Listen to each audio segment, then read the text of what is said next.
I can't do it. I was gonna be like, serious, like, what do you want?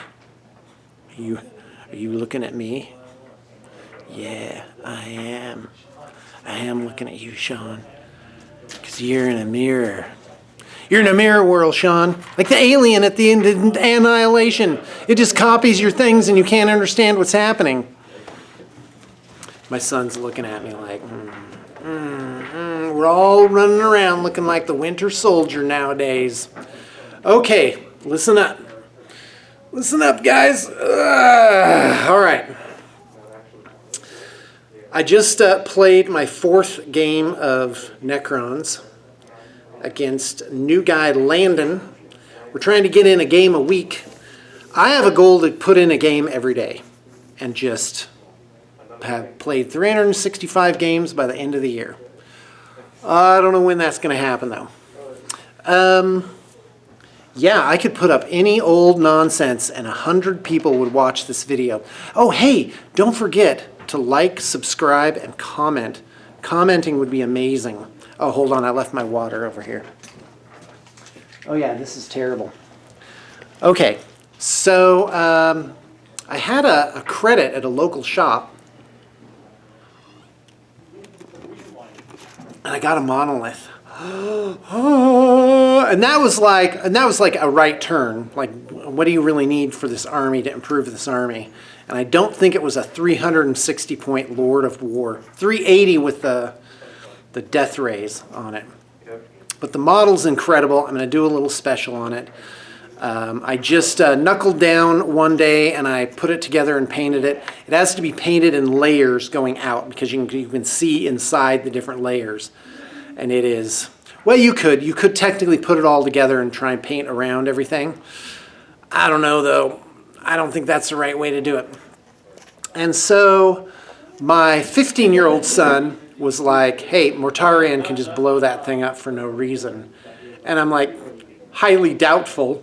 And so we did like a little sample battle, and yeah, Mortarion just ran up and blew it up. What he did, a psychic power that made me -1 toughness. No, Oh, I can't overwatch. Death Guard passive, yeah, you can't overwatch. Yeah, and the passive ability is -1 toughness. Yeah, for all. Because of the contagions within certain inches.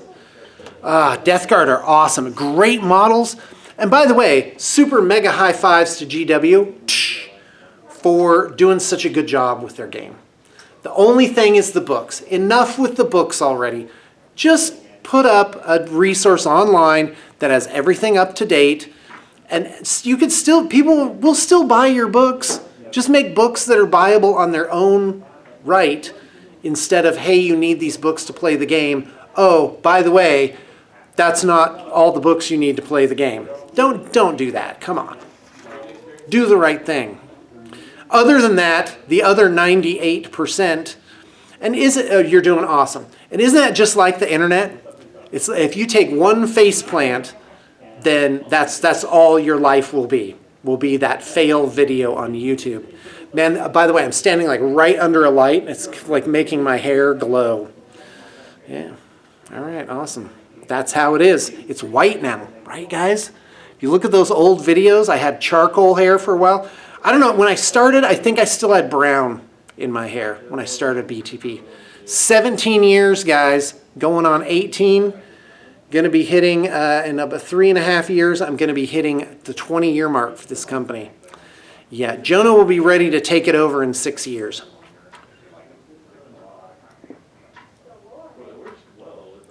We'll see what he does. Right now, it's just a big question mark. We really don't know. Well, someone's going to be taking it over, for sure. And we're doing a good job. We're like slowly just ratcheting things up, getting better and better. What else? Oh, I watched this show, one season. It has like 8 seasons. It's called Alone. And basically they take people and they put them alone in the wilderness with some basic gear, not even a camera crew. And they're okay, go survive. And they're allowed like 10 items. And it's brutal, and it gave me perspective. because one of the big things in my life is, what is the nature of this reality? The nature of this reality could be, it's a jungle out there. Meaning you have to fight for your existence, you have to fight to get and maintain everything you have. The other reality, which I don't even know what to call it, would be like everything's benevolent. Like you naturally belong here and you're going to be okay. Like the normal situation for you is to survive. So watching Alone, I'm just like, oh, your baseline is you're going to die because you'll be out in the wilderness. And the only reason we live is because humans have formed these societies and things have gotten better and better.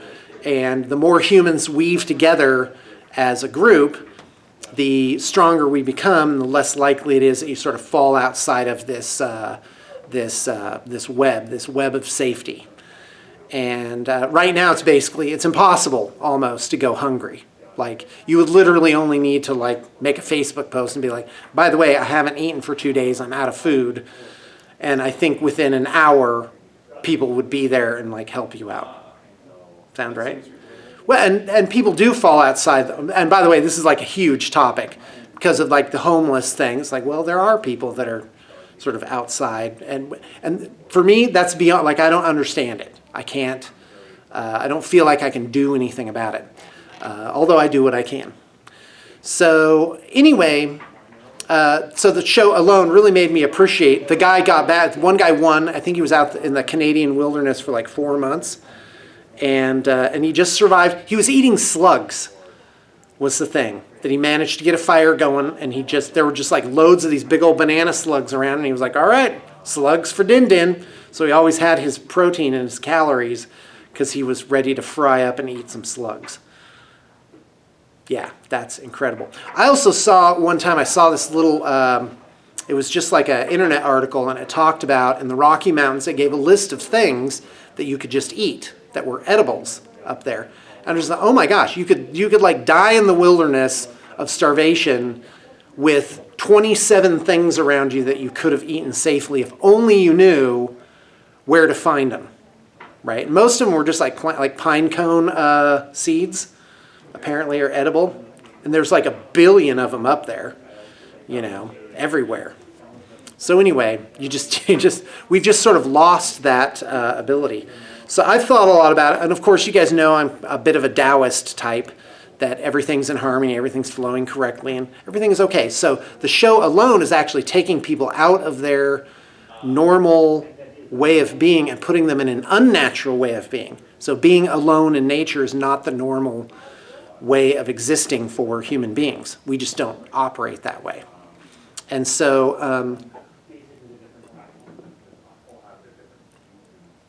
so it made me think, because like I've been experimenting the last 6 years with Wu Wei, effortless effort, and also with the idea of resting states. Like, well, what would happen if you're going around and you're like so stressed about your bills and your job and all these things, and it's just, and life is, and that stress level reaches a point where it's like life isn't worth living anymore. Like you're just like, something's got to break. I can't do this anymore.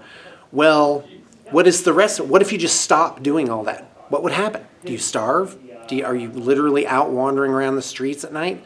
What really happens with all those things? Like, can you really settle into your best self and still be doing good? And for me, it's kind of how it's worked out. I've been doing good the last 6 years and not worrying so much. Like my worry level compared to 2013, seriously, is, I'm going to say, 1/8 or 1/10 what it used to be. By the way, this water at 7-Eleven is awesome. It's my fave. So anyway, yeah, this is super random. Is that why you're laughing? Because I go off on tangents? That's and sometimes I don't find my way back to the trail. And people are just like, hey, Sean, hey, I got an idea. Why don't you finish your thought?